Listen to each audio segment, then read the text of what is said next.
Hello everyone, welcome to the channel. This video is very interesting. But before you start to watch the video, please subscribe the channel, hit the bell icon, like the video. So today इस video में मैं explain करने वाला हूँ कि excavation, अगर आपने किसी नए वर्क प्लेस को ज्वाइन किया है और आप एक्सकावेशन को इंस्पेक्शन करने के लिए जा रहे हैं या फिर आप ऑलरेडी जॉब कर रहे हैं और आपका रूटीन जॉब है, ऑब्वियसली अगर आपको जो वर्क लोकेशन असाइन किया गया है वहाँ पर एक्सकावेशन चल रहा है तो आपको रूटीन इंस्पेक्शन करना होता है ये चेक करने के लिए कि ये एक्सकावेटेड एरिया जो है सेफ़ टू वर्क इन, काम करने के लिए सुरक्षित है या नहीं है। जनरली जब आप एक्सकावेशन सेफ्टी की बात करते हैं तो बहुत complex safe system of work आपको देखने को मिलता है which is very confusing to understand and difficult to implement, जो समझना थोड़ा मुश्किल होता है और इम्प्लीमेंट करना और ज़्यादा मुश्किल होता है। So I have simplified the SSOW of excavation. मैंने ये सेफ सिस्टम ऑफ वर्क जो है एक्सकावेशन का वो सिंप्लीफाई कर दिया। मतलब मैं इस वीडियो में एक्सप्लेन करने वाला हूँ कि आप अगर एक्सकावेशन इंस्पेक्शन करने के लिए जा रहे हैं तो आप क्या क्या चीज़ वहाँ पर आप चेक कर सकते हैं और आप एक सेफ वर्क प्लेस मैनेज कर सकते हैं with the help of a proper and thorough inspection. Now the first thing, provide support. Now यहाँ पर मैं जो भी बात करूँगा अभी इस वीडियो में मैं जो बात करने वाला हूँ ये मैं ओशा स्टैंडर्ड आपको डिस्कस कर रहा हूँ। Now all this requirements that I am telling, जो भी रिक्वायरमेंट्स मैं आपको यहाँ बता रहा हूँ, दीज आर ऑल ओशाज स्टैंडर्ड। ये ओशा के स्टैंडर्ड्स हैं, आप इसको क्रॉस चेक कर सकते हैं। निबोश के स्टैंडर्ड भी सेम है, आप उसको भी क्रॉस चेक कर सकते हैं। Now provide support if the depth is more than 1.5 metres. अगर एक्सकावेशन जो एरिया है उसकी गहराई 1.5 मीटर से ज़्यादा है, अप्रॉक्सीमेटली 6 फीट कह लीजिए आप, तो अगर 1.5 मीटर से ज़्यादा गहरा एक्सकेवेशन है तो वहाँ पर आपको एडिशनल कंट्रोल मेजर की ज़रूरत पड़ती है। नाउ ये एडिशनल कंट्रोल मेजर क्या हो सकता है? There are two things that you can do. दो चीज़ आप कर सकते हैं। सबसे पहला स्लोपिंग एक्सकावेशन। आपको क्या करना होता है? स्लोपिंग एक्सकावेशन करना होता है। If the slope of excavation is more then 45 degree, अगर आपने उसका स्लोपिंग 45 डिग्री से ज़्यादा रखा हुआ है या 45 डिग्री रखा है तो वहाँ पर आपको शोरिंग की ज़रूरत नहीं पड़ती है। बट अगर वो एंगल मेंटेन करना आपके लिए पॉसिबल नहीं है तो आप वहाँ पर बेहतर होता है हाइड्रोलिक शोरिंग का यूज़ कीजिए। शोरिंग भी नहीं कीजिएगा और शोरिंग भी आपको करने की ज़रूरत नहीं पड़ेगी और स्लोपिंग भी करने की ज़रूरत नहीं पड़ेगी। कब? जब आपका ज़मीन स्टेबल रॉक, पूरी चट्टानी ज़मीन हो, तब वहाँ पर नहीं, जो आमतौर से नहीं होता है, मिट्टी में ही एक्सकावेशन होता है। सो द फर्स्ट रिक्वायरमेंट, पहला रिक्वायरमेंट क्या होता है? द फर्स्ट रिक्वायरमेंट कि अगर आपका एक्सकावेशन 1.5 मीटर से गहरा है तो वहाँ पर आपको सबसे पहले फर्स्ट क्या होना चाहिए? स्लोपिंग एक्सकावेशन होना चाहिए। और अगर स्लोपिंग एक्सकावेशन करना मुश्किल है, पॉसिबल नहीं है, तो वहाँ पर क्या करेंगे आप? You will use hydraulic shoring. आप क्या करेंगे? हाइड्रोलिक शोरिंग का यूज़ करेंगे। Apart from that you have to use nets. आपको क्या करना होता है? नेट्स यूज़ करना होता है।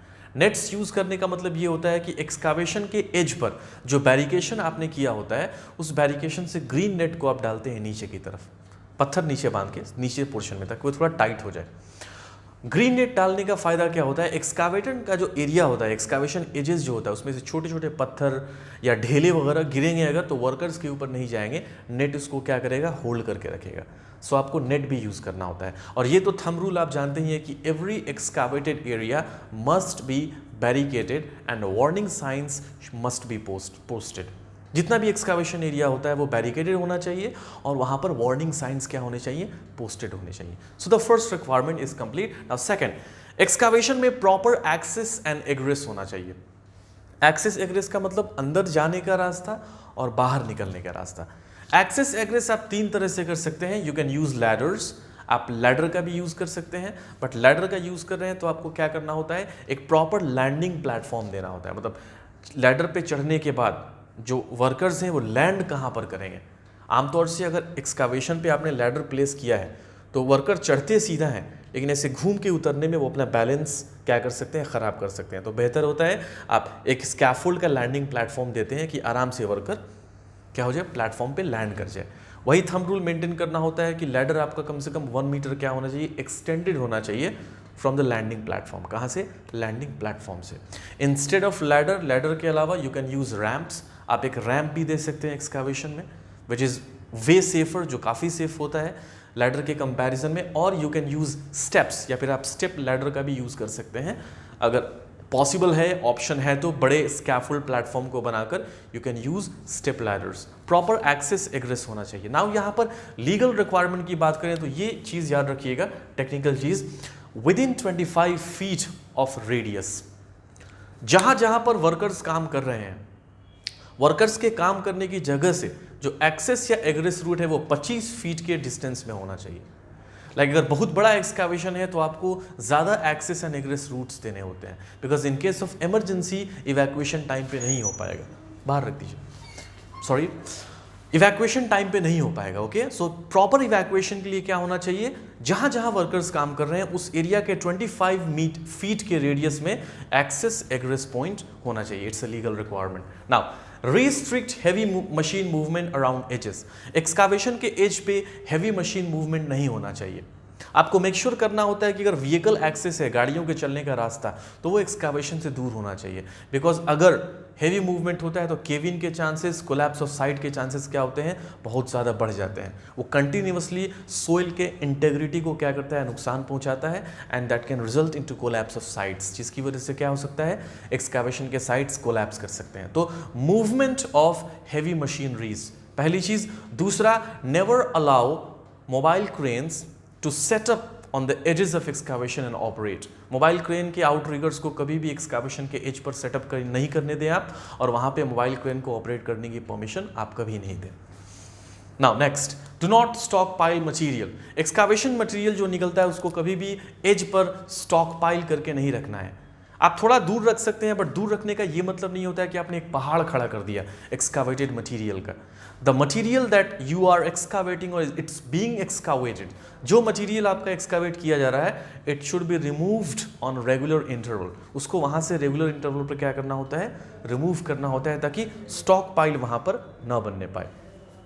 Apart from that, know the locations of underground utilities. अगर पाइपलाइंस, किसी भी तरह की कम्युनिकेशन केबल्स या फिर water pipeline, gas pipeline, drinking water pipeline, ये सब गया हुआ है तो आपको उसका प्लान पहले ले लेना होता है। और क्रिटिकल एरियाज में मैकेनिकल एक्सकावेशन की जगह पे मैनुअल एक्सकावेशन करना होता है। केबल मार्किंग करनी होती है और केबल डिटेक्टर से केबल का डिटेक्शन भी करना होता है।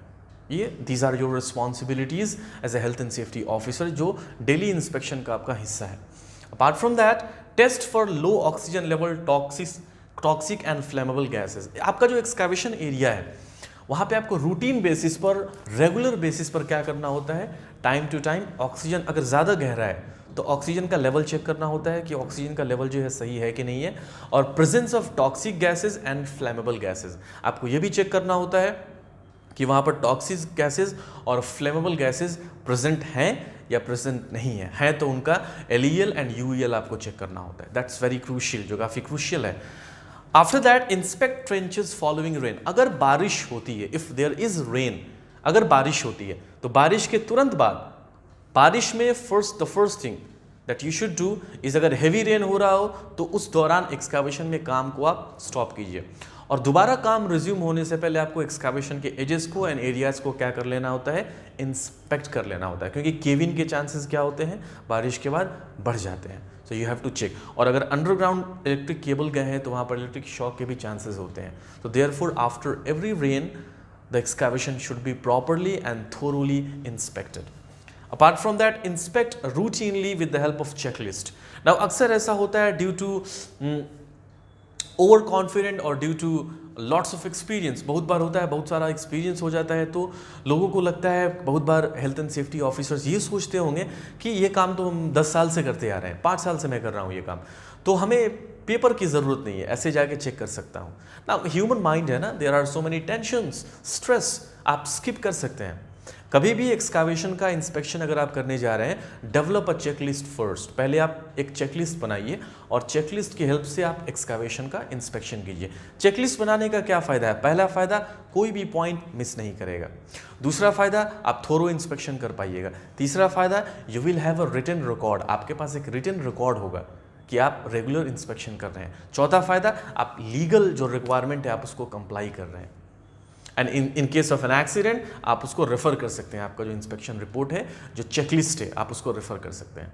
सो these are some very simple things through which, simple rules through which you can carry out a good excavation inspection. I do hope कि इस वीडियो से आपकी नॉलेज बढ़ी है और आप वर्क प्लेस पर अब बेहतर ढंग से एक्सकावेशन को इंस्पेक्ट कर पाइएगा।